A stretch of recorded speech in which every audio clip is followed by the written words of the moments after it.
E agora, finalmente, chama aí Carlos Roberto. Obrigada, Carlos. Seja bem-vindo. O Carlos, então, é presidente das Sementes do Marajó, fundada aí, ele estava nos contando, em 2014, a cooperativa. Hoje aí chegam a participar cerca de 1.500 famílias, entregando açaí aí para a cooperativa. Então, uma experiência incrível e, de antemão, já dou parabéns para todas as cooperativas aqui presentes. E a fala é sua, Carlos. Muito obrigada. Fica à vontade aí para colocar os desafios aí das Sementes do Marajó, aí no Rio Canaticu. Isso. Bom dia a todos. Fernanda, está ouvindo aí? Sim, Tá estou te ouvindo? ouvindo. Pode prosseguir. Ah, agora vai. Então, bom dia a todos. Obrigado pelo convite, né, para participar desse encontro, desse seminário.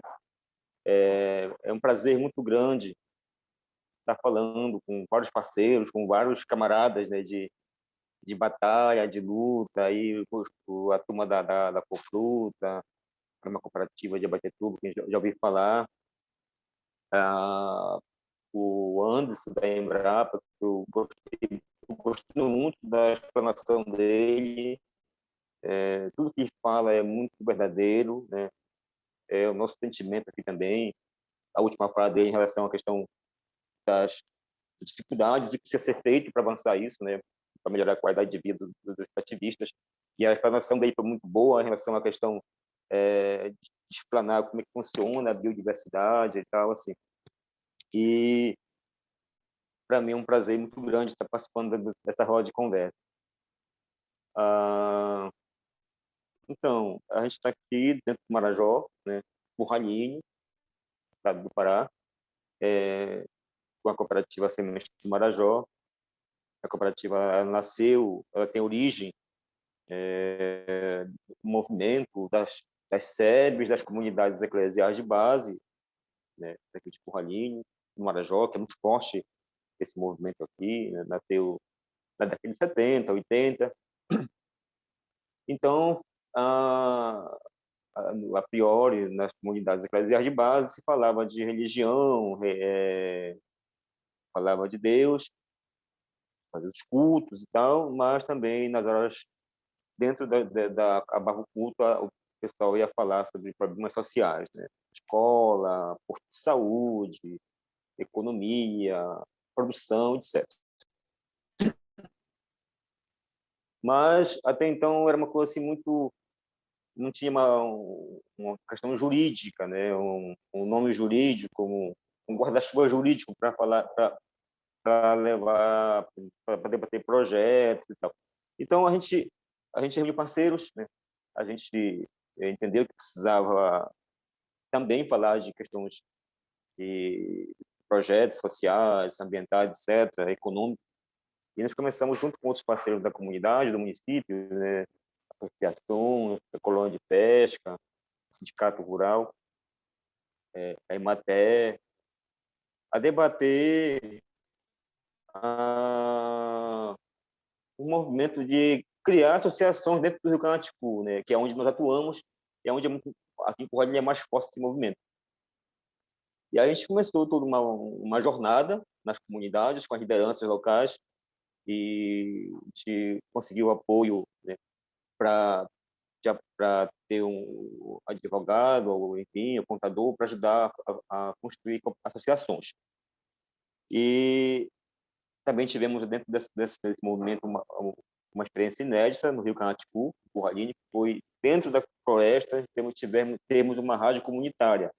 Foi a primeira experiência de comunicação na comunidade. Essa rádio teve muita importância para a gente. Hoje não funciona mais, mas ela teve esse momento muito glória, né? muito, muito, muito importante. Então, desse movimento todo, com as parcerias, a gente em 2004, a gente constituiu 8 associações junto com os parceiros, né? E junto também com esse movimento, a gente conseguiu aprovar o primeiro projeto de manejo de açaí do Ministério do Meio Ambiente. Tivemos trabalho de voluntário de alguns engenheiros agrônomos da UFRA na época, e a gente elaborou um projeto e conseguiu aprovar o primeiro projeto de manejo sustentável. Então, ele foi um pontapé inicial para muitas outras questões também, né? E nessa questão dessas associações, a gente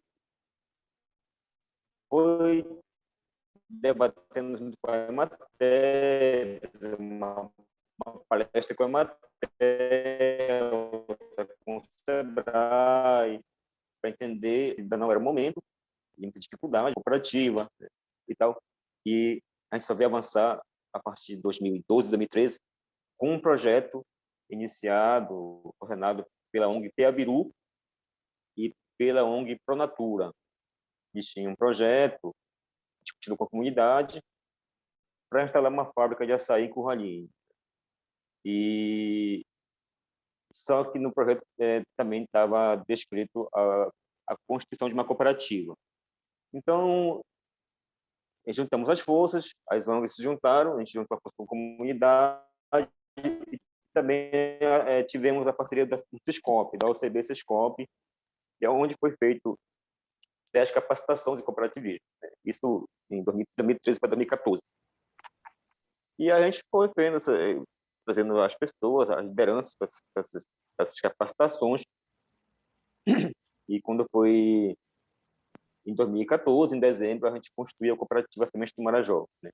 Toda a cooperativa, a sua constituição, o estatuto, o nome da cooperativa, foi tudo debatido entre os participantes, né? Foi feito chuva de ideias e tudo nasceu da voz e vez dos participantes, das lideranças. E desde 2014, nós estamos aqui com esse trabalho bem desafiador, né? São muitos desafios para você manter a cooperativa de pé, viva todos os dias, é um desafio todo dia.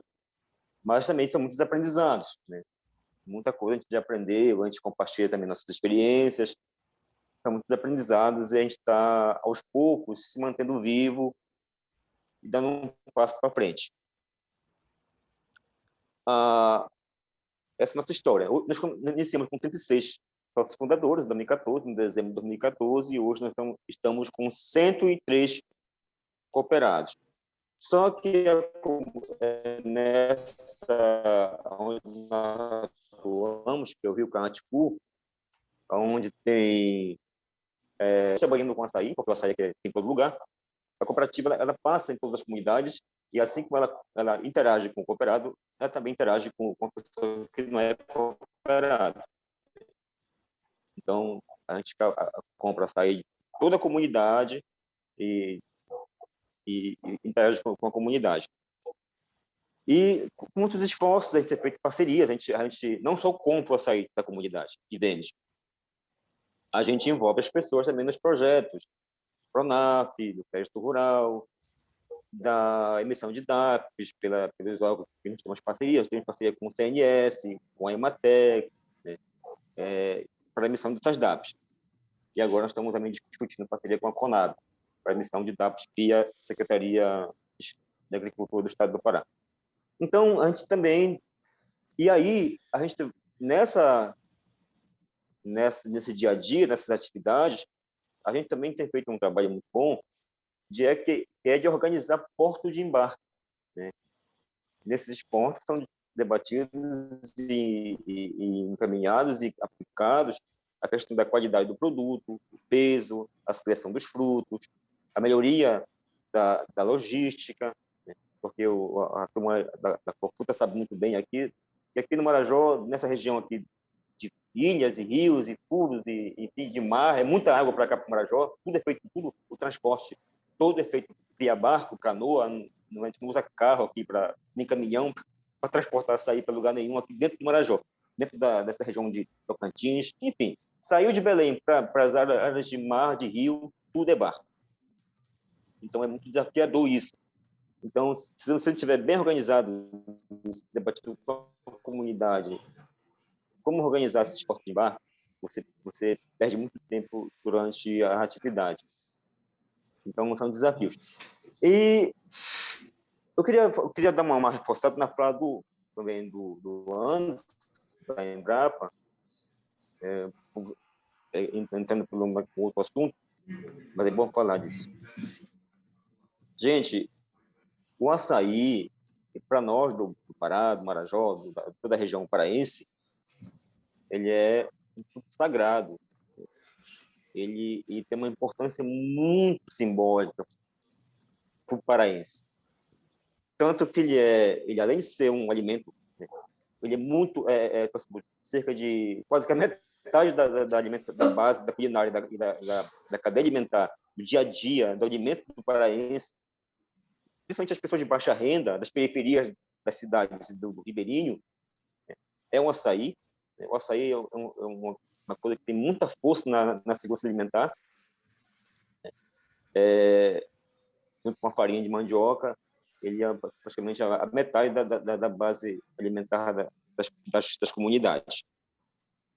E é um alimento orgânico, saudável, né? E as pesquisas dizem que tem importante, muito grande em nutrição, né? Tem muitos valores nutricionais. E, além de ser saudável, um alimento da comunidade, ele é uma grande fonte de renda para a comunidade, para os trabalhadores do açaí, aqui nós chamamos de peconheiros, né? São as pessoas que vão para o dia a dia coletar um açaí, escalar um açaizeiro, ir lá com muito sacrifício e vender isso para as indústrias, né? Para os barqueiros, etc. É o peconheiro. Então, para a comunidade, o açaí ele é um produto democrático, né? Diferente do agronegócio, do latifúndio, que só entra quem tem dinheiro e tal, e os fazendeiros. O açaí, graças a Deus, por ser nativo, e as próprias aves, os pássaros, são os grandes plantadores de açaí da região, né? Então, em toda a área que tiver água, terra, várzea, enfim, é muito prático de ter açaí lá.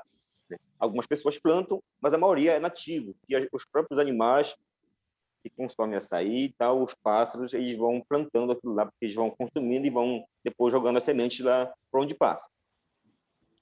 Então, é uma grande economia, né? Claro que eu já falei dos riscos também que tem essa atividade, mas eu queria falar assim, que diferente da madeira, por exemplo, da extração de madeira, que causou um grande dano para a Amazônia, para o Marajó, para o Pará, né, e deixou ainda mais pobre o ribeirinho, o extrativista, o trabalhador, o trabalho forçado na madeira, né? Tinha aquela cultura do patrão e o extrativista, né? Uma cultura de opressão. O açaí ele é democrático.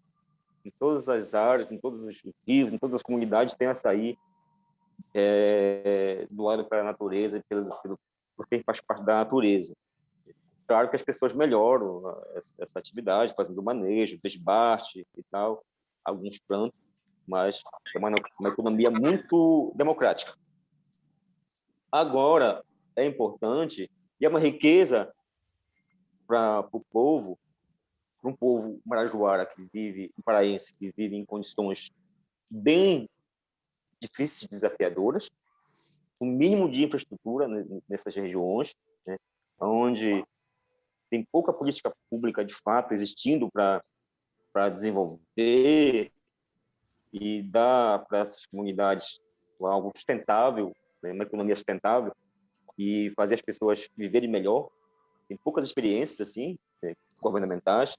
É um povo que vive com uma situação muito delicada em relação à infraestrutura do Marajó. Então, e a saída, uma das saídas, é a questão do açaí, do cultivo do açaí, da comercialização do açaí. Agora precisa também, para melhorar isso, nessa renda, melhorar essa cadeia, e trazer mais benefícios para a comunidade, para quem está lá na ponta, que vai lá na saizeira, no meio da floresta, escalar a saizeira e melhorar a sua renda, é preciso que se faça isso, não faz aqui, e principalmente, eu vou dar aqui uma sugestão para as indústrias, né? Porque eu estive fazendo uma pesquisa as indústrias que beneficiam e que vendem essa açaí para exportação. Eu fiz uma pesquisa há pouco tempo na internet que eu descobri que tem cerca de 70 indústrias no Pará, né, que beneficiam e vendem açaí para exportação. Eu vou dar aqui uma sugestão para quem é da indústria. Gente, se nós quisermos, de fato, ter uma economia forte, né, a base do açaí, sustentável, prolongada, né, e ser naquela política do ganha-ganha, ganha a comunidade, ganha a indústria, ganha todo mundo envolvido, é importante que as indústrias tenham uma sensibilidade de criar mecanismos, criar um fundo social, um fundo açaí, mas esse fundo ser uma coisa verdadeira, existir de fato, né? Não é só aquela coisa de colocar na página das empresas, como faz assim, fazer uma atividade social em algum lugar, às vezes só uma fotografia, isso, às vezes não existe, na verdade, na prática, esse tipo de atividade. As empresas terem sensibilidade, dizer, olha, a gente vai dividir um pouco desse pão com aqueles que estão lá na ponta, né? Um pouco do nosso capital, do nosso lucro líquido, a gente vai tirar uma parcela e isso vai voltar para a comunidade. Isso é uma riqueza compartilhada. Isso a gente sustenta toda uma economia de braços dados, né? Pode ser criado, por exemplo, um fundo açaí, as empresas, e ver quem são seus fornecedores, e cadastrar essas comunidades, e esse fundo ser debatido com a comunidade em que vai voltar de benefício para aquela comunidade, né? Pode ser a questão de certificação, de questão de melhoramento da coleta, a segurança dessas coletas, a escola, enfim, tem um monte de coisa que pode ser discutido, que pode voltar para a comunidade com benefício, né? Não é só a questão de uma via de uma mão só, tem que ser uma via de duas mãos duplas, né? Para que vai e venha toda a potência da economia do açaí que seja distribuído com todos. Então, aqui fica essa minha mensagem, né? E fora a questão dos órgãos de pesquisa, das universidades, das ONGs, discutindo também, junto com outros parceiros, de que forma pode subsidiar a melhoria, os instrumentos, a atividade de açaí, né, na comunidade, para que isso se torne, de fato, uma economia autossustentável e longa e duradoura. Bom, eu queria agora entrar na questão que foi no passado para falar, que é sobre os riscos, né, do trabalho com açaí. Eu queria só fazer um contexto bem didático para você entender, para quem ainda não conhece bem isso aqui, para explicar. O açaí nosso aqui, ele é dessa atividade extrativista, ele é o que tem mais escala, né? Ele é o carro-chefe da produção do Pará, né? Eu vi falar que 95% do açaí que é vendido para o mundo vem do Pará, é produzido no Pará. Então, é assim, os ribeirinhos, os comunitários, eles ficam assim muito antenados. Como é que vai ser a safra? Acabou uma safra, entrou a safra, é tipo comparativo.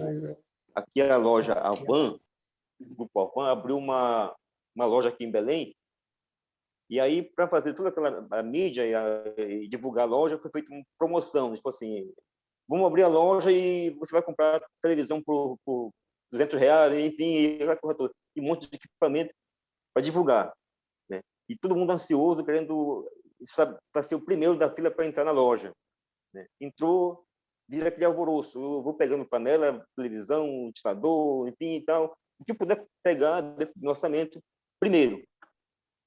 Então, nossa, aí não é diferente.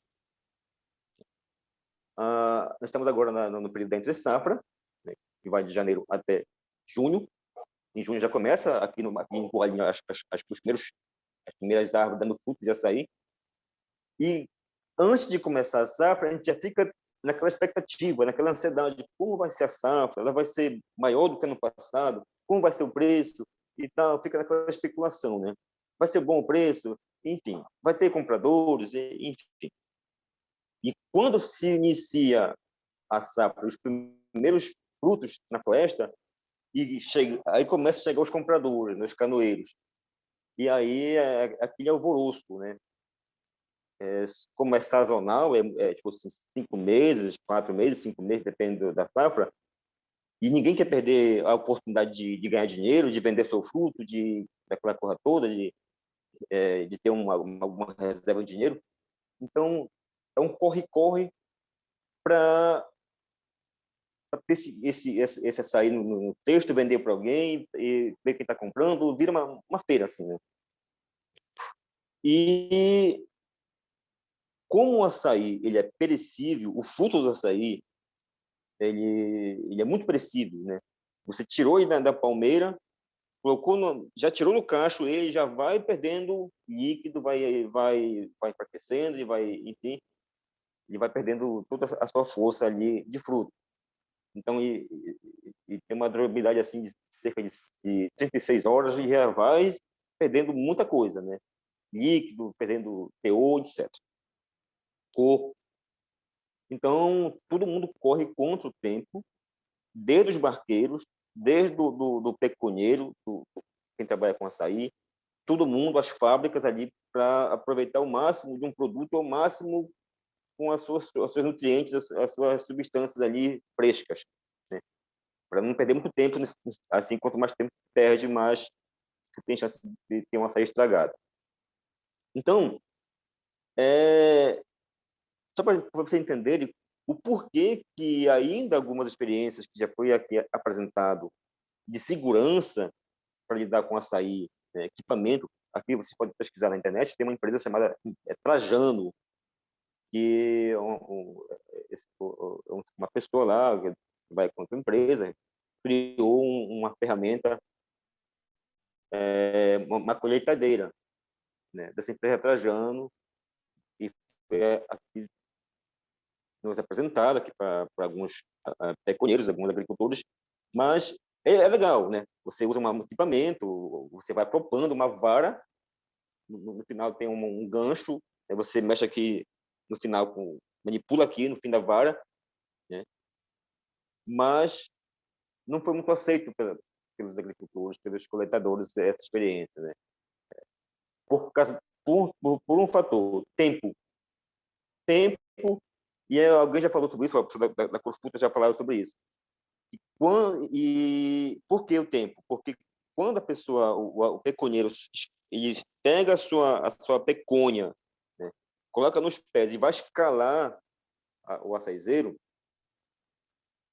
naquela toceira, às vezes tem, além daquele cacho que ele mirou lá embaixo, do pé da árvore, ele disse, esse cacho está preto. Esse cacho preto é o maduro, né?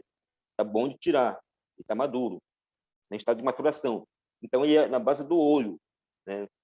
De baixo para cima. Ele olha aquele cacho escuro, preto, esse está bom de tirar.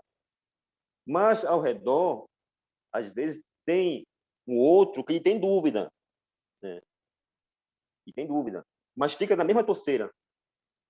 Então, quando a pessoa sobe, ele já vai de olho naquele focado naquele que ele viu de baixo, que está maduro, e às vezes ele descobre que o outro cacho, outra palmeira que está ao lado daquela torceira, bem próximo ali, né, também tá maduro e está bom de tirar da árvore.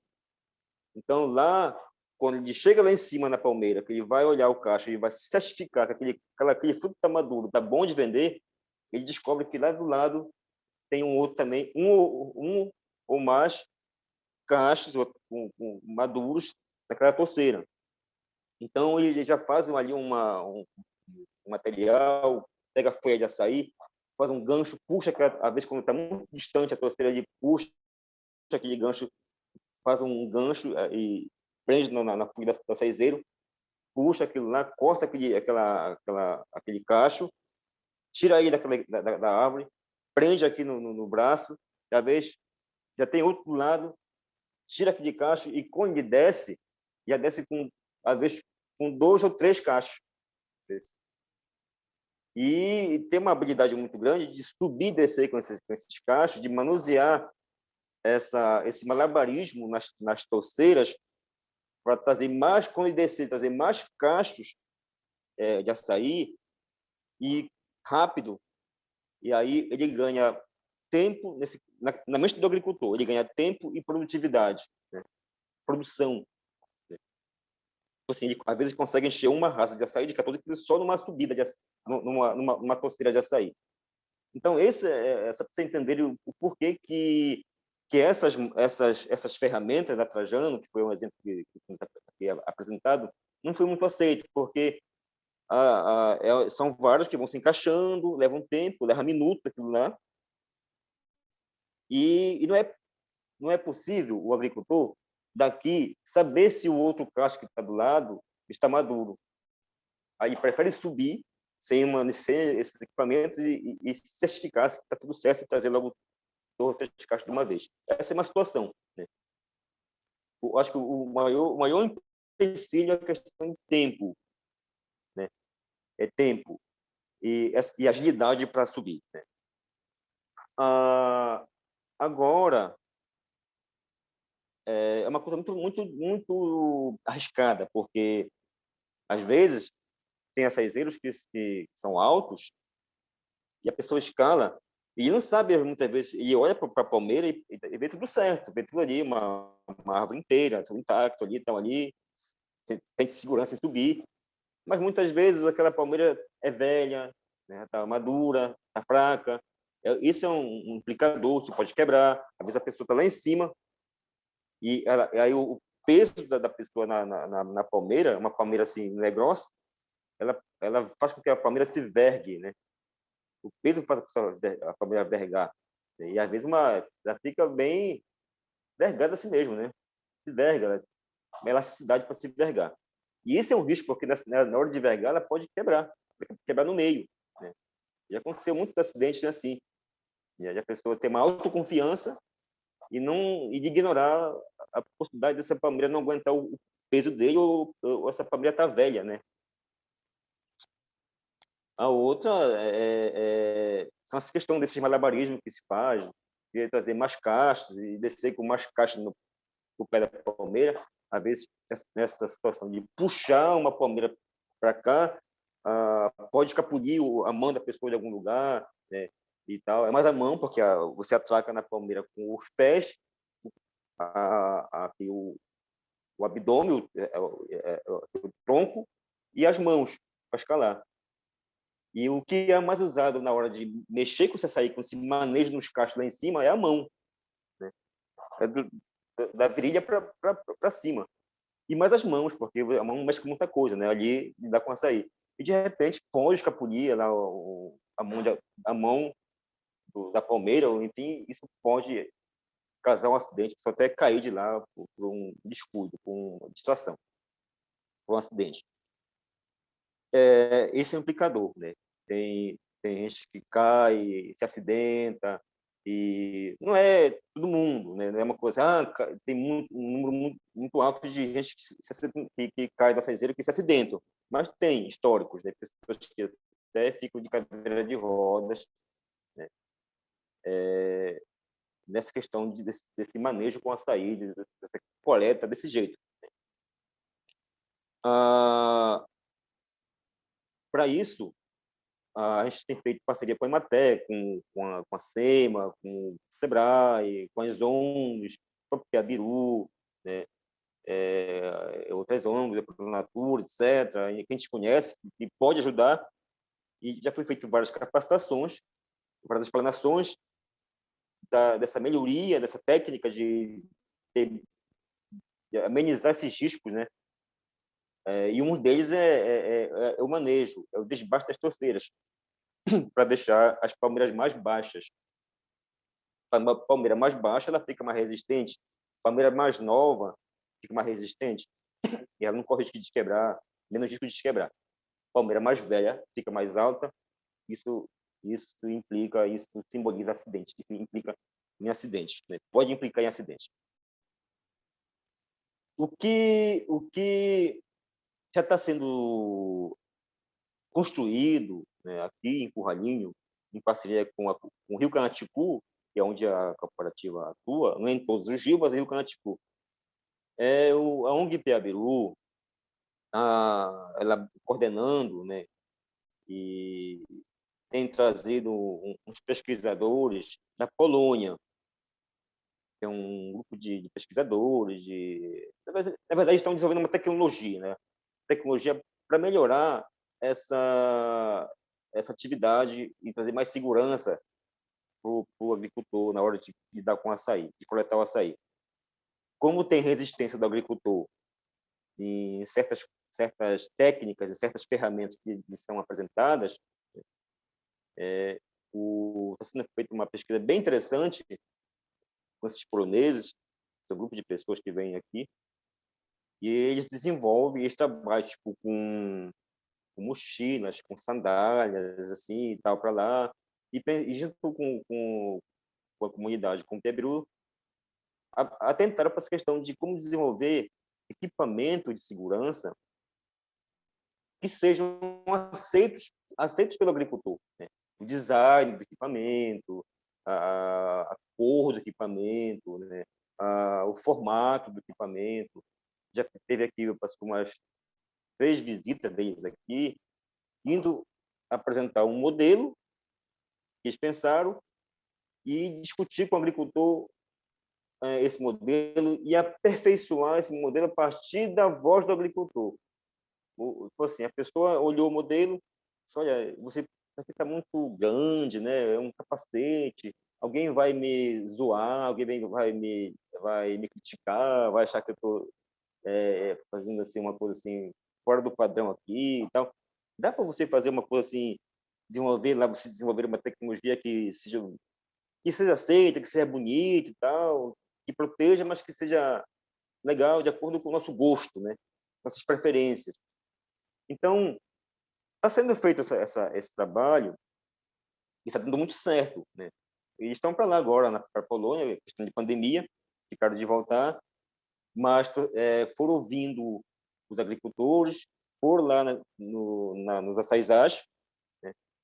E entendendo como é que funciona a questão dessa coleta e olhando e ouvindo os agricultores para desenvolver uma tecnologia, um material que caia no gosto do agricultor, né? Tipo, tem uns cintos que, em vez de a pessoa usar as mãos para ver com os braços e a mão cheia de caixa de açaí descendo na palmeira, eles estão desenvolvendo uma técnica, uma tecnologia que seja um cinto de segurança, tipo aqueles que trabalham na selva, naquele esporte da selva, né? Em vez de a pessoa colocar na mão os cachos nos braços e ao mesmo tempo atracar a palmeira, ele já coloca os cachos presos naquele cinto na cintura. E aí fica com as mãos livres para poder atracar na palmeira ali com segurança, né? Com mais segurança. Então, essa é uma tecnologia. A outra é um tipo de óculos, né? Que seja do gosto do agricultor, ali do modelo que ele gosta, do design e tal. Estão desenvolvendo isso. Um capacete ali, tipo aquele de ciclista. Eu gostei porque, às vezes, o agricultor ele acha que tem pô, mano, vou usar isso aqui é tudo estranho, os caras vão me criticar, vão tirar sarra com a minha cara, achar que eu tô ficando maluco e tal. Então, sendo do gosto deles, do design, assim, e como eles orientam, aí pode dar super certo essa experiência que está sendo discutido com o Peabiru e com esses poloneses, né? Então, nós estamos aqui esperando passar essa pandemia e eles retornem, trazendo a experiência aperfeiçoada e tal. Então, existe essa experiência que está em desenvolvimento com o Piabiru.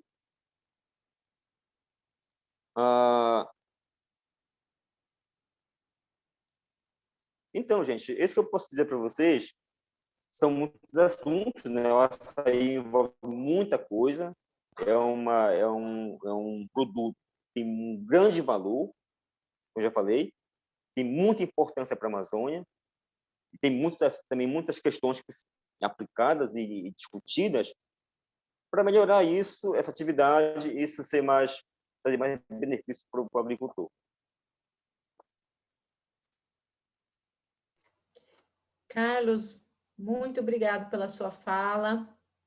Você trouxe aí questões importantíssimas, né? E bem dentro do que a gente espera aqui do seminário de hoje, de pensar na questão dos riscos e de como diminuir isso, quais experiências que vocês têm tido, né? Então, muito importante essa experiência que vocês têm tido com o apoio aí do PEABIRU, do Instituto PEABIRU, para adaptação, né, desses EPIs aí na coleta, de acordo com a realidade, porque não adianta desenvolver tecnologias que não são, né, aceitas pela comunidade. Por isso, a necessidade de se fazer um trabalho sempre em conjunto, né, da pesquisa participativa, né, tanto dos órgãos de instituições de pesquisa, como, né, das organizações que fazem intervenção e extensão nos territórios. Parabéns, muito obrigada. Nós teríamos muito mais para ouvir de você, com certeza, e também do pessoal da Cofruta, e também da experiência do Manejaí. Mas agora a gente precisa encaminhar um pouco o debate, até porque o nosso horário aí vai até cerca de 11h30, máximo 15 para meio-dia, porque aí também chega um certo momento que vai desmobilizando, né, o pessoal. Então, é importante a gente sintetizar e finalizar esse debate juntos aqui, trazendo essas considerações todas que estão sendo colocadas e que estão sendo muito ricas. Bom, eu gostaria... A Rocinara, você está por aí, Rocinara, nos acompanhando? A Rocinara trouxe questões importantes aqui no chat. Oi, Renata, estou sim, estou aqui. Então, Rocinara, você trouxe questões aqui que ainda não foram colocadas e fazem partes aí dessa questão da produção e do manejo do açaí, que são fundamentais nessa questão social relacionada ao êxito dos jovens, né? E também a questão do trabalho infantil, né? Então, a gente vem discutindo um pouco isso dentro do GT, e acho que a gente tem que aproveitar esse momento que nós estamos aqui com o pessoal da Cofruta e com o Carlos Roberto das Sementes do Marajó, para ouvir deles como é que tem sido isso, né? Então, eu gostaria que você colocasse também aí, diante do contexto em que você trabalha na Frute, desse Gente, desafio... Renata congelou? Estou falando aqui, congelou, Oi. Dolores? Está me ouvindo? Eu acho Não, que... tá tranquilo. Tá tranquilo, Rocinara? Tá me Tá. ouvindo aí? Certo. Então, eu gostaria que você colocasse um pouquinho desse contexto, desse desafio, né, diante dessa realidade também, pensando nessa grande junção, né, da produção junto às indústrias, junto às empresas, e da importância, né, da cadeia como um todo, e desse desafio em especial, que é essa questão social, né, do trabalho infantil, enfim, da frequência dos alunos que estão na coleta, mas que, de repente, não estão indo às escolas, o impacto que isso tem também diante do estudo dos jovens, né, de serem iniciados, geralmente, bem novos, né, na coleta do açaí, algo que faz parte da cultura, né, dos ribeirinhos, mas como que isso é visto por eles, né? Então, eu gostaria que você colocasse um pouco e já agradeço. Tá ótimo. Obrigada. Tá ótimo, obrigada, Renata. Bom dia, né, a todos. Parabéns, viu? Adorei a explanação de todos, muito enriquecedor, né? E vai muito com o trabalho que a Frute está desenvolvendo e também com as dificuldades que a empresa tem encontrado, né? Com as limitações que a empresa tem encontrado junto aos produtores, né? No processo de monitoramento que a empresa realiza na parte socioambiental.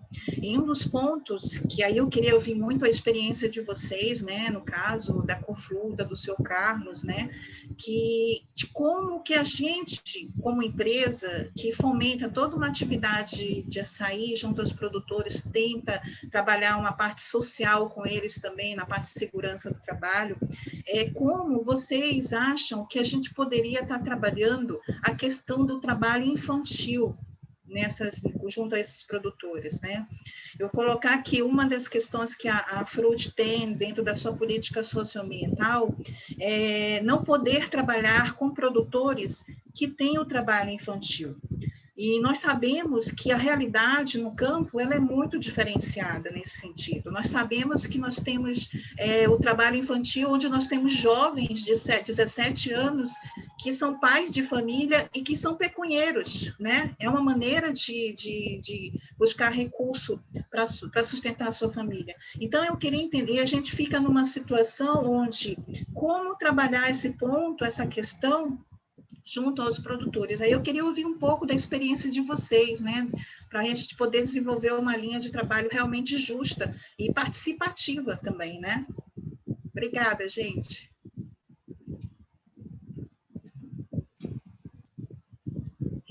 Pode começar, Carlos, respondendo, por favor, já que você está com o microfone aberto. Sim, sim. Pois é, né? Dolores, né? Rocinara que fez a questão. Ah, tá, desculpa. Então, essa é uma questão bem complexa, né, de trazer assim para discussão. É uma questão delicada. Tem muitas situações que envolvem essa questão desse movimento de adolescente, né, nesse trabalho com açaí. Tem casos e casos e casos. Cada caso é um caso, né? Por exemplo, tem mães que são ali separadas do marido, aqui os filhos aí tem os filhos que a mulher não dá conta de escalar um açaizeiro, mas precisa se manter, precisa comprar seu produto, precisa, enfim, precisa se manter com a família, né? E como é uma atividade com o maior número de homens trabalhando, né, que exige lidar com força, com equilíbrio e tal, com habilidade, e às vezes tem esses casos, né?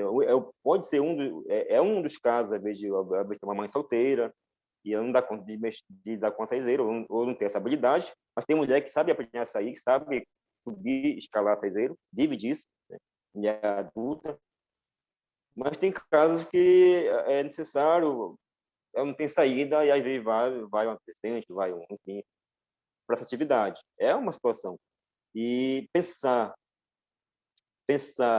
tem casos, por exemplo, que o pai é um pouco mais pesado e tal, a árvore não suporta, aí vai o filho, adolescente e tal, porque é mais leve e a árvore suporta. Então, tem essa situação.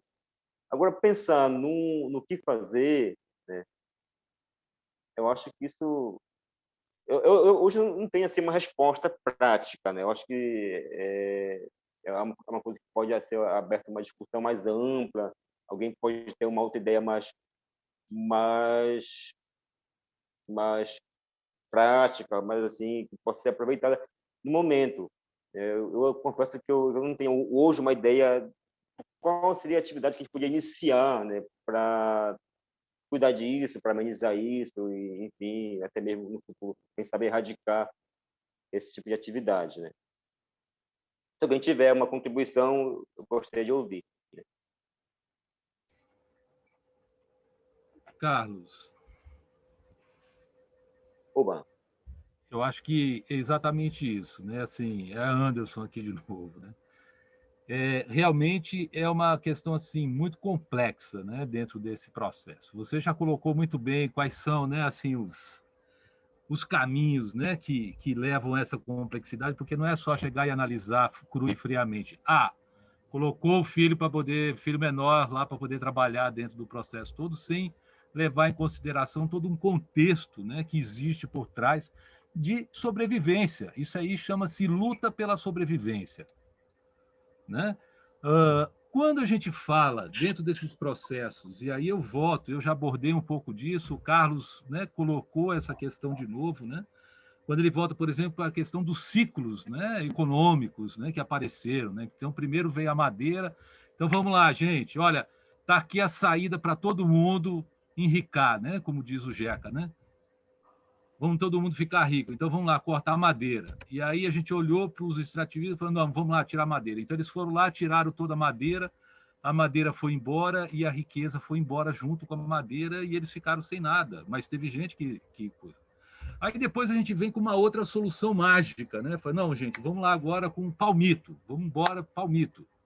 Palmito é o que vai fazer.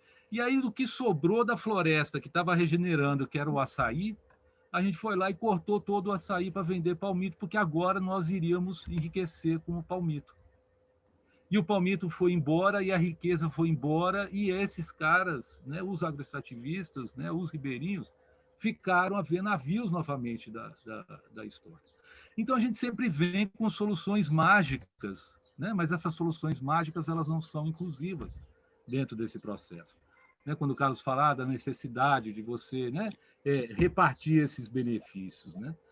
Mas eu acho que eu vou além disso, né? Eu acho que não é só repartir benefícios, né? Eu quero repartir a riqueza, né? O benefício eu já estou proporcionando, né? O que a gente precisa fazer é essa questão da repartição de riqueza. E como é que a gente faz essa repartição de riqueza? Porque a gente está vindo com novas soluções. Hoje a gente está discutindo aí a questão, por exemplo, de bioeconomia, né? Que vai ser agora a sair dentro da cadeia, né? De bioeconomia. Vamos colocar que agora nós vamos tirar, alavancar o processo de desenvolvimento, né, sustentável e não sei o que, a base do açaí. E, novamente, vai ser outro ouro de tolo. Será? Né? Se a gente não se cuidar dentro desse processo, vai ser novamente um ouro de tolo, porque nós já estamos com tecnologia para poder plantar açaí em áreas de terra firme, não sei o que, blá, blá, blá. Ou seja, vai virar bioeconomia, não sei o quê, isso vai entrar dentro de um outro arcabouço, do qual, né, o grande continua. Então, esses ciclos bioeconômicos também, porque não é de agora, bioeconomia é uma palavra, um conceito que está trazendo, né, com N dimensões, que está trazendo esse processo como um todo para dentro da coisa. O que a gente precisa é, de fato, desenvolver esse local. Por exemplo, né, se a gente não tem acesso à educação, a gente não tem acesso a equipamento de saúde, a gente não tem acesso a equipamento, a nada. Né? Sempre é colocado, a Amazônia tem os seus... Tudo é dimensão enorme, gigantescas as dimensões. Mas as soluções também têm que ser gigantescas dentro desses processos, do mesmo tamanho que é a Amazônia. Então, para a gente resumir e fechar, né, eu vejo a saída a partir do momento em que, de fato, a gente promover desenvolvimento. Porque se esse exemplo que o Carlos colocou agora, né, dessa senhora ou dessa menina, né, que tem filho e que não dá conta, é porque ela não tem outro modo de subsistência. Né? E a gente olhar para esse modo de subsistência, ele tem que estar vendo, porque assim, olha, se eu não dou conta de... Porque não é só o açaí, eu vou ficar centrado dentro dessa história toda, e os outras, quando a gente fala, né, desse processo de desenvolvimento de outras ferramentas, né, a partir do açaí, você falou, por que essas não são inclusivas? Por que eu não posso ter cooperativas de processamento desses produtos ou de fabriquetas de processamento de produtos dentro das próprias comunidades de pré-processamento, e ao invés de vender açaí para o atravessador, eu vou vender a polpa do açaí com qualidade técnica, com qualidade sanitária, com qualidade nutricional envolvida dentro. Eu tenho que alavancar, então, esses sistemas. Né? Eu tenho que incluir essa coisa. Eu não posso olhar para o produtor, porque enquanto eu ficar olhando, né, para o extrativista, para o ribeirinho, e a colocá-lo, e não estou falando de maneira pejorativa, mas unicamente como peconheiro, ou seja, é aquele que vai fazer o trabalho escravo de ir lá colher o açaí, trazer esse açaí para cá e vender, né, a preços baixos, e depois grande parte desse recurso ele fica lá na produção. Por que eu não invisto no desenvolvimento? Então, se a gente quer resolver esse problema, a gente tem que resolver o problema onde? É na base. Então, é dar condições para que essas comunidades elas tenham condição de colher esse açaí, processar esse açaí, vender esse açaí, né, com valor agregado, você entendeu? Ter condições de desenvolver subprodutos dentro dessas comunidades, não só do açaí, mas de outros produtos da floresta, processamento de óleo, com óleo de qualidade, de fibra. A gente está falando de uma infinidade de usos que a floresta dá.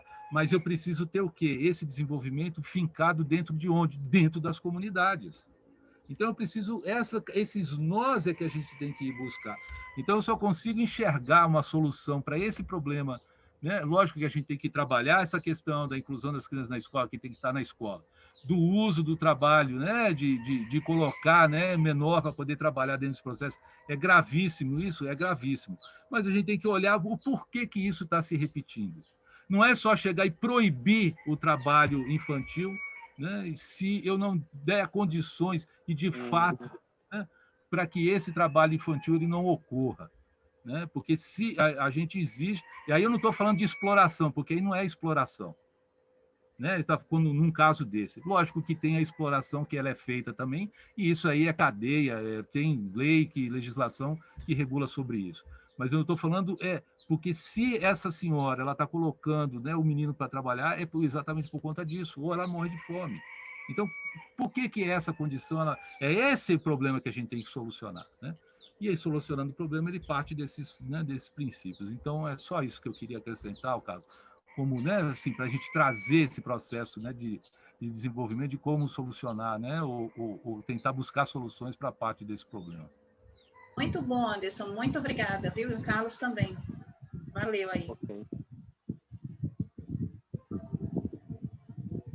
Sinara, obrigada, Anderson. Acho que seria importante ouvir aí rapidamente os colegas da Cofruta sobre esse aspecto também. Seu Brito está por aí, Vanildo, poderiam comentar um pouco a respeito disso, de como que tem sido encarada aí na comunidade de vocês a questão do trabalho infantil. Vocês estão por aí?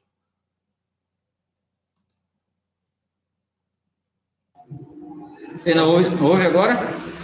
Sim, estou te ouvindo, obrigada. Podem então, prosseguir. Deixa eu só colocar rapidamente aqui, antes da pergunta que foi feita a respeito do trabalho infantil e tal. Nós temos uma história de 27 anos, só o que está mesmo bem alinhado aí. Nós tínhamos essas áreas que nós temos trabalhando, elas eram cobertas por cana-de-açúcar.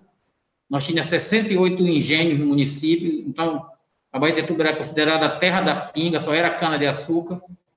Depois essa cachaça perdeu para as cachaça mais sofisticada, ficou apenas a terra, veio um pouco o acezeiro nasce ali, e aí veio a história do palmito, e aí nós vamos ver que o palmito também não resolvia o problema, porque tirava e degradava mais ainda. Foi que começou esse trabalho de valorizar o fruto do açaí, de fazer esse trabalho, e no começo, como não tinha muitas opções, aí tinha muito pecuneiro, mas hoje é um desafio que a gente enfrenta. Por que é um desafio que enfrenta? É porque as pessoas que eram pecuneiro no passado, agora estão com 50, 60, 70, até perto de 100 anos aí. Então, ele não consegue mais fazer esse trabalho de colheita do produto. Então, ele tem, nesse caso, que transferir para a juventude, para esses adolescentes, essa cultura. Só que, ao transferir, ele se depara com a lei, que a lei diz que não é possível isso, que é só possível a partir de 18 anos.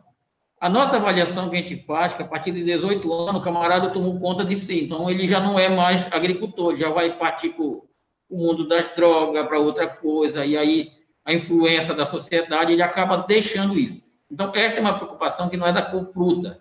Eu acho que tem que ser uma preocupação de todos, da Embrapa, dos organizadores, do seu Carlos, enfim, de todo mundo que está nesse ramo.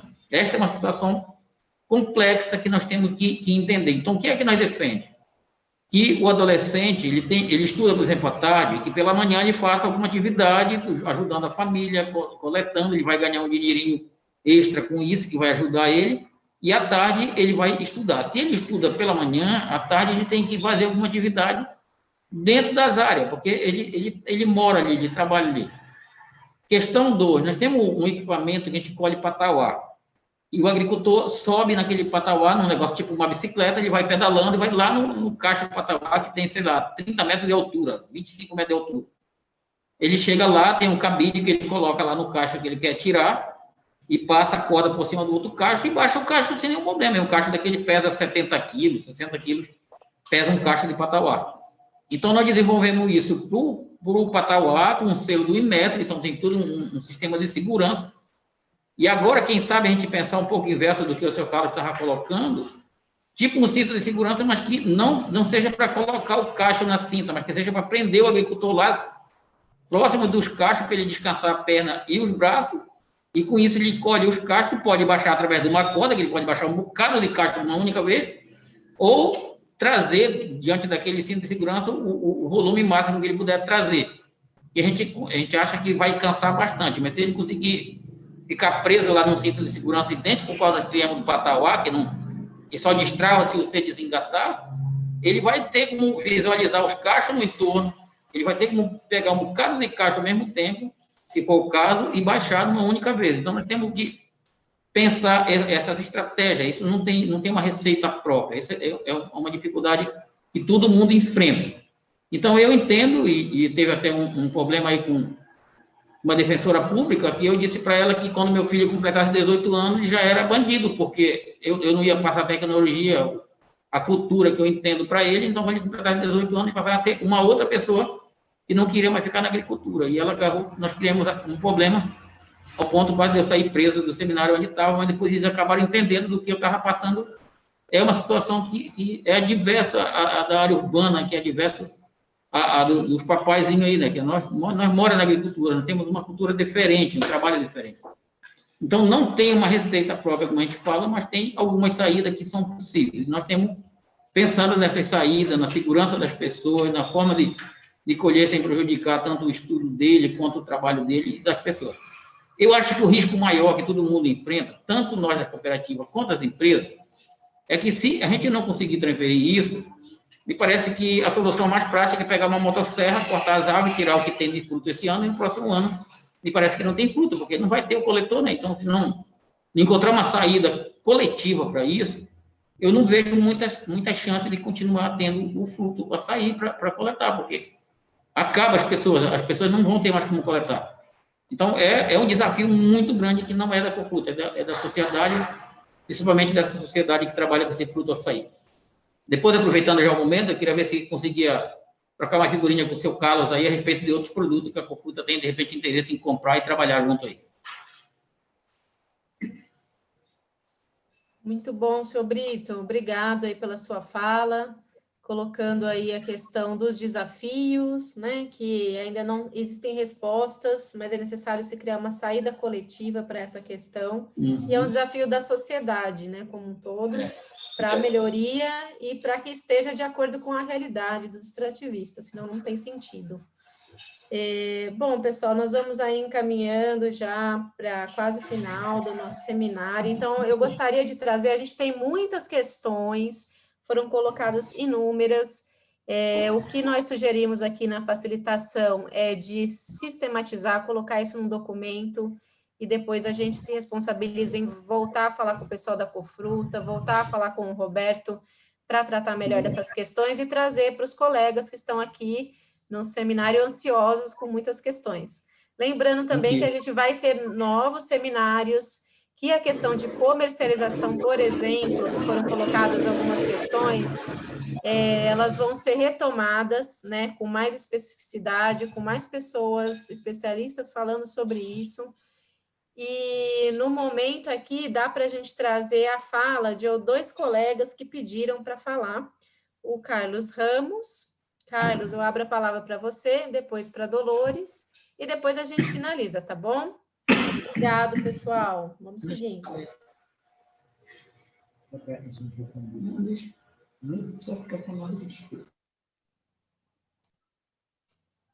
Carlos Ramos, por aí?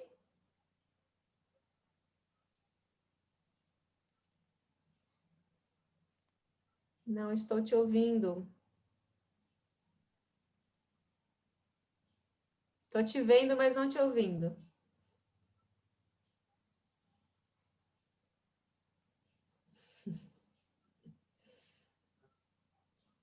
Bom, problemas aí com as aparelhagens.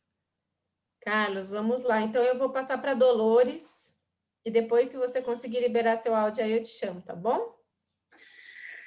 Gente, queria, além de parabenizar todos aí pelas apresentações que foram ótimas, em função de algumas coisas que foram faladas, como essa parte de desenvolvimento territorial, de uma visão mais transversal, né, de entender as interações entre as várias políticas, eu vi que existem alguns planos, né, de desenvolvimento territorial da Amazônia.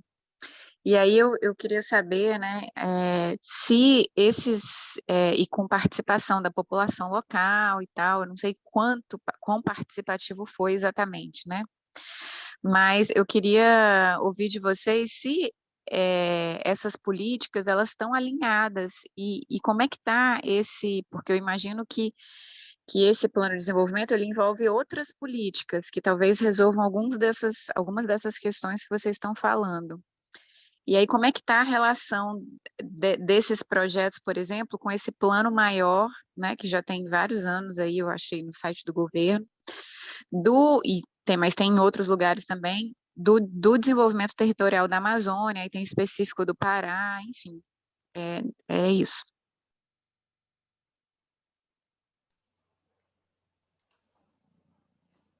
Dolores, você poderia só colocar a pergunta, assim, de forma mais clara aqui para o pessoal responder? Você fez um Sim. comentário e eu queria entender a pergunta em si.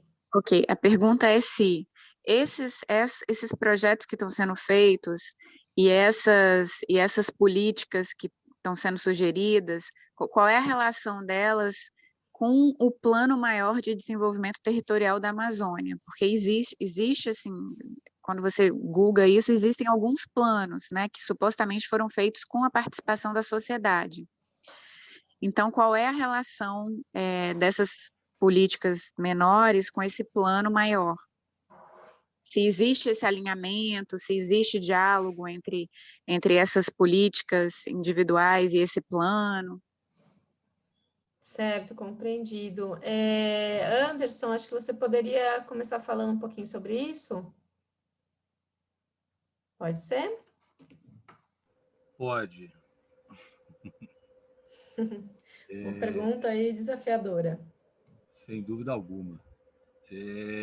Bom, primeiro a gente tem que entender como é que funcionam esses planos, né? Assim, na maneira como eles são arquitetados ou como eles são pensados, né? Um plano desse nível, ele não sai, né, da cabeça de uma única pessoa, né? Ele vem, na verdade, né, são fontes de informação, né? Porque a gente está falando aqui são de políticas públicas, né? Então, como é que funciona esse processo? A gente precisa entender, de fato, né? Porque, na verdade, né, então, assim, se houve a participação, houve, com certeza houve a participação né, de alguns grupos, né, interessados, né, dentro do que é esse desenvolvimento, né, desse plano de desenvolvimento.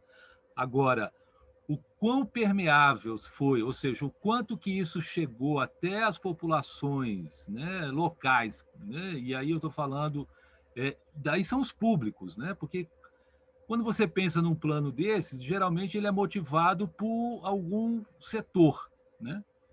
E muitas vezes, e aí você olha, eu falo isso enquanto Estado, né? Enquanto funcionário do Estado, né?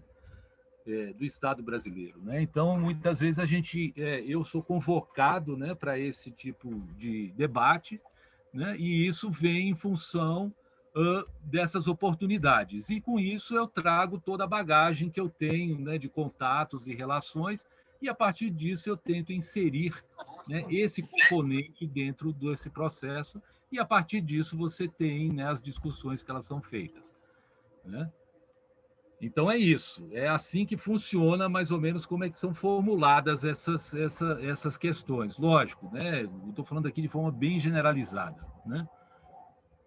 Agora, efetivamente, né, o que a gente precisa entender, né, é conhecer, ter pessoas que ocupem esses espaços, essas vozes, e essas oportunidades elas só vão ser criadas a partir do momento em que a gente tiver inserido dentro desse debate, né? Esse grupo que a gente tem aqui, né, dos diálogos pro açaí, por exemplo, ele abriu portas, né? Eu estava vendo aqui, enquanto você estava fazendo a pergunta, eu passei aqui para dar uma olhada nas pessoas que estão participando do debate. Eu estou vendo, por exemplo, o Pavarino está aqui, né? O Marco Pavarino, né? Que é do mapa, né? Que está aqui. Ou seja, então nós estamos com uma abertura dentro do mapa que hoje tem uma secretaria, né, na qual o Marco Pavarino ele está vinculado, que é a de Secretaria de Extrativismo, de Agricultura Familiar e Extrativismo, né? Ele está participando desse debate, ele está ouvindo as coisas que estão aqui e, com certeza, para os espaços onde ele ocupa dentro do Estado, né, porque ele também é um funcionário do Estado, né? Ele vai levar esses debates à frente e, a partir disso, você fazer com que essas políticas públicas elas possam chegar até o nível onde nós estamos. E é assim que funciona, né? Então, agora, quanto esses planos de desenvolvimento que eles estão aí, são planos que estão em desenvolvimento, né? Então, e tem vários outros, né? Então, eu acho que se para o plano de desenvolvimento da Amazônia, que nós temos hoje já formatado, que está vinculado, ele tem esses, o que a gente chama de adendos, né? Ou seja, ele tem essas aberturas, por exemplo, para ser tratada a questão da agricultura familiar, tem a questão do extrativismo que está lá aberto, e a partir desses adendos, né, dessas aberturas, é que a gente tem que chegar e colocar, né, quais são esses desafios, quais são as oportunidades e as soluções que a gente vislumbra para a solução desses problemas, né? Então, o processo é longo. Máquina de Estado, né, é um processo longo para você poder trabalhar, né? Então, e difícil. E ele funciona com ocupação de espaços, né? Abertura. Então, essas aberturas é que a gente tem que aproveitar para, a partir dessas aberturas, a gente tentar inserir esses outros componentes que a gente vê e visualiza como necessário. Agora, tem política envolvida por trás disso, tem uma série de outras coisas, né? Mas a solução é essa. E a gente vem avançando, né? Eu olhando, né, assim, vendo as discussões que estão sendo feitas hoje, né? Eu estou falando no dia de hoje, né? Em relação a esses assuntos, né, que estão diretamente envolvidos à agricultura familiar e ao extrativismo, eu vejo que a gente está avançando bastante, né? E esse avanço eu coloco exatamente em função a essas aberturas que foram promovidas, né? E a partir disso a gente vem e está lá ocupando esses espaços, e essas discussões com certeza estão sendo levadas para as tomadas de decisão, né? Mas processo histórico ele é longo, né? Infelizmente ele não acompanha o tempo de vida, né, que a gente gostaria, né, do nosso, né, de ver as coisas se transformarem e mudarem. Lógico que a gente, e por outro lado, o que a gente tem que fazer é exatamente isso, dentro do nosso tempo de vida, é fazer com que essas coisas elas aconteçam, né? Eu preciso de exemplos claros, concretos, né, que são essas experiências positivas, para chegar e mostrar lá para cima para esses caras que tomam decisão e falar: olha, tá vendo? Dá certo, vamos investir nisso aqui. Né? Então, eu acho que esse é o caminho, né, que a gente vê, né? Vocês me escutam? Me escutam agora? Oi, Carlos. Sim, tá baixo, um pouco baixo, mas aproxima um pouquinho e pode falar, fica à vontade. Bem-vindo, Carlos Ramos, nosso colaborador aqui, parceiro no Diálogos. Bom dia. É que eu estou de máscara, tá? Conseguem me escutar? Estou de máscara em casa, né? Por causa de Covid na família, então estamos aqui no cuidado, tá bom? Mas me escutam, né? Sim, estamos te escutando, pode falar. Tá, então vamos lá. Então. Eu mandei um áudio, eu achei que eu não conseguiria mais voltar, eu mandei um áudio para o grupo, mandei um áudio para o Carlos, um abraço, Carlinhos, um abraço, Anderson, um abraço, Vanildo, Brito, tá? Miro está aqui, um abraço, Rocinara. Então vamos lá. Eu queria fazer, primeiro, um destaque histórico, que é em relação à procura, à perseguição da criação de um centro de treinamento e manejo florestal. O Estado brasileiro sempre perseguiu criar um centro de treinamento e manejo. E olha que interessante, e nunca observou que esses centros de treinamento ou centro de formação comunitário já existiu, caso o Centro Tipiti e agora Manejaí. Mas também os inúmeros casos de comunidades que se fizeram centro de formação em manejo florestal. Então, é interessante como a mobilização social ela acabou efetivando esse centro de formação que, por exemplo, o Serviço Florestal Brasileiro não conseguiu fazer, e nem o Estado do Pará, o IDEFLOR. E olha que eu passei pelo IDEFLOR e foi deixada uma área de 38 mil hectares para fazer manejo, formação e manejo florestal, mas que até hoje não vingou, já passou-se 11 anos. Né? Então, parabéns à iniciativa sempre de Portel, de Curralinho, de Abaetetuba, tantas pessoas que não se deixaram, não fizeram, não tem dinheiro, não vai dar para fazer, não, dá para fazer, e eles provaram que é possível. Mas eu queria deixar também, nessa discussão da juventude, eu queria fazer um pequeno alerta geracional, um pequeno alerta de gerações, que é em relação aos recursos que chegam para essas regiões do Baixo Tocantins e do Marajó. No Marajó, eu tenho os números como uma continuidade do trabalho do projeto Bem Diverso, que gerou um artigo da Ana Euler comigo sobre a quarta baliza do extrativismo, em que a gente fez uma conta simples. Quanto o governo federal repassa em serviços públicos por habitante e quanto o Açaí colocou por habitante também. Então, só para vocês terem uma ideia, comparando aí, R$ 446 em 2017, num assentamento chamado Ilha do Meio, R$ 446 por pessoa, que o Açaí colocou, contra R$ 130 por pessoa em serviços públicos. E aí você começa a perceber como as comunidades conseguem lá enfrentar isso. Então, até geraria essa mesma pergunta para o Carlinho, dentro da cooperativa, para o Vanildo, para o Brito, né? Não para responder agora, que não tem mais tempo, mas para pensarem o que o Açaí realmente ajuda a enfrentar a carência e a carestia de recursos públicos para ajudar a população em tempos de crise como nós estamos passando, de crise pandêmica. Olha, os números que nós apresentamos agora para a campanha Marajó Vivo, que daqui a pouco a gente vai trazer isso para dentro do projeto Bem Diverso, no caso de Afuá, e dos municípios que atendem lá, a região do Marajó 2, os recursos de 2020 foram menores do que em 2019. Os recursos, vou repetir, os recursos no ano da pandemia para o Marajó, 16 municípios, foram 58 milhões de reais a menos do que em 2019. Isso é gravíssimo. E aí a gente fica perguntando como é que as pessoas do interior, como as comunidades se valeram disso.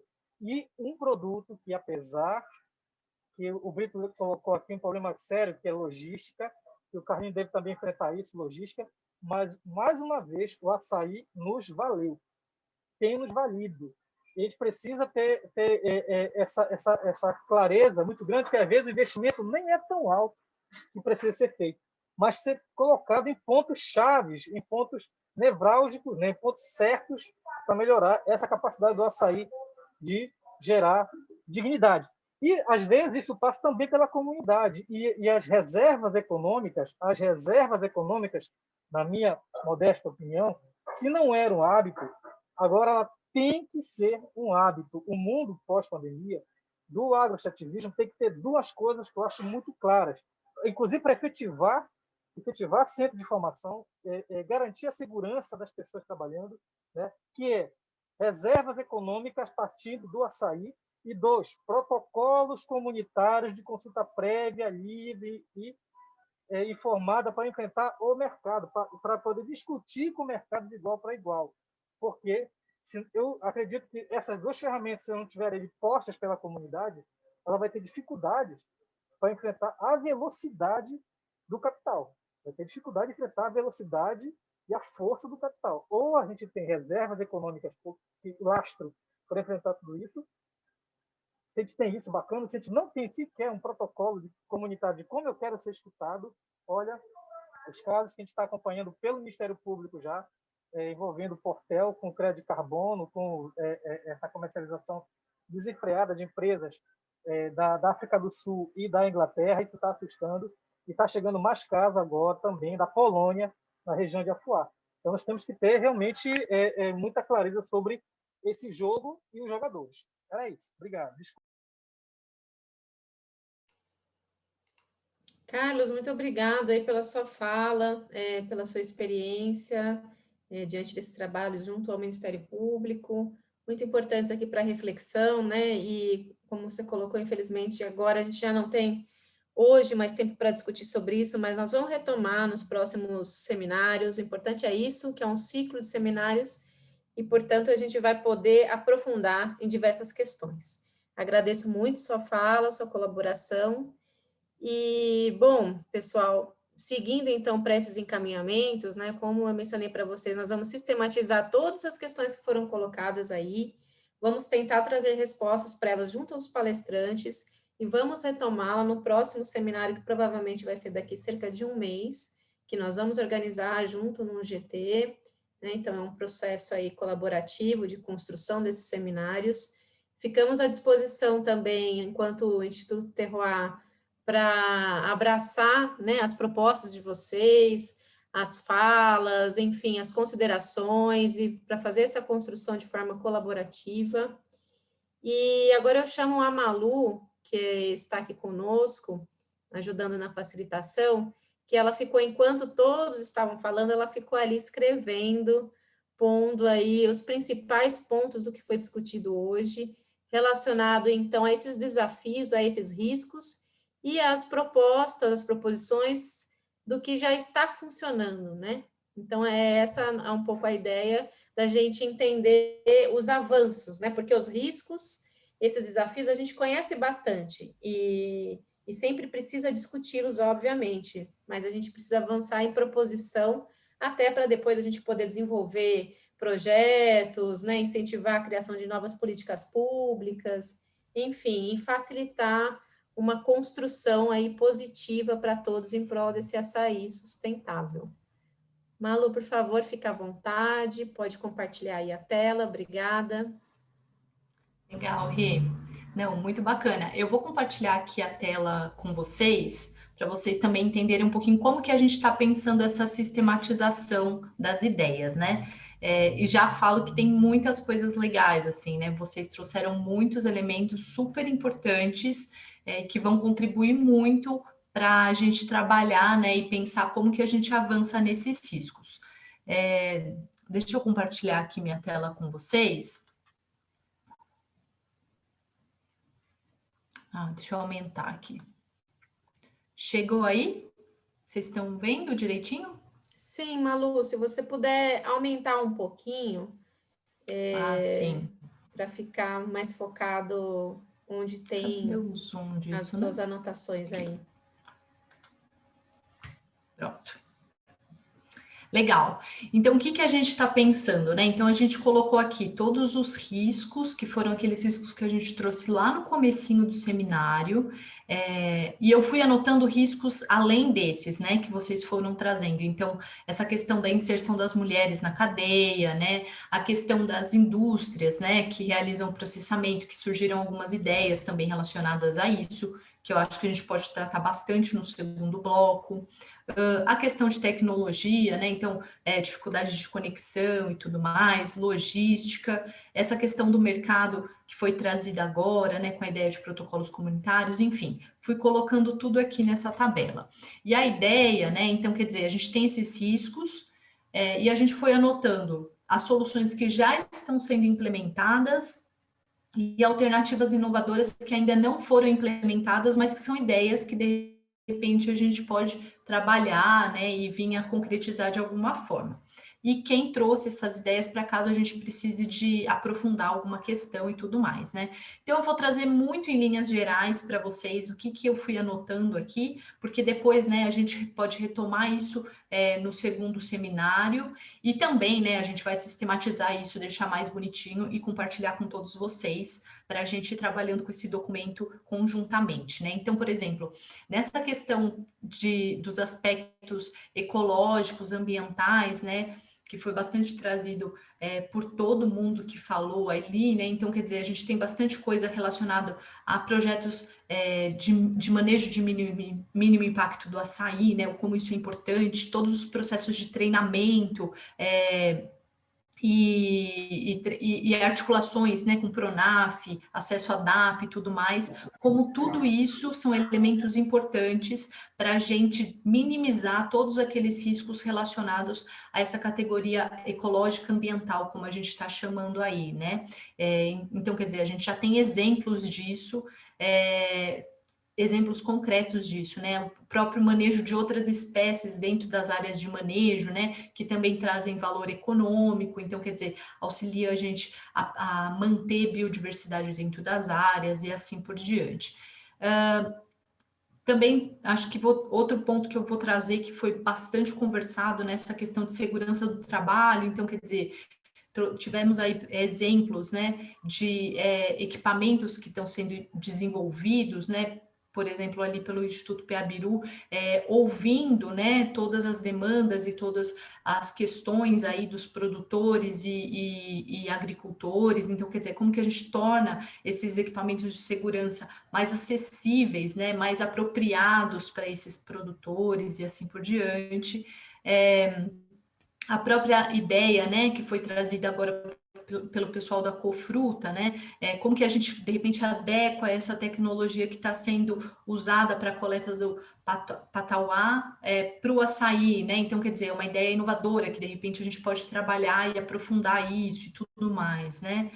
Acho que outro ponto que dá para também trazer super rapidamente é a questão do trabalho infantil e do êxodo de jovens, né? Então, quer dizer, foi trazido aí questões dos jovens como multiplicadores de conhecimento, né? Ali no projeto Manejaí, que tem sido super importante para manter esses jovens e envolvê-los eles ali, né?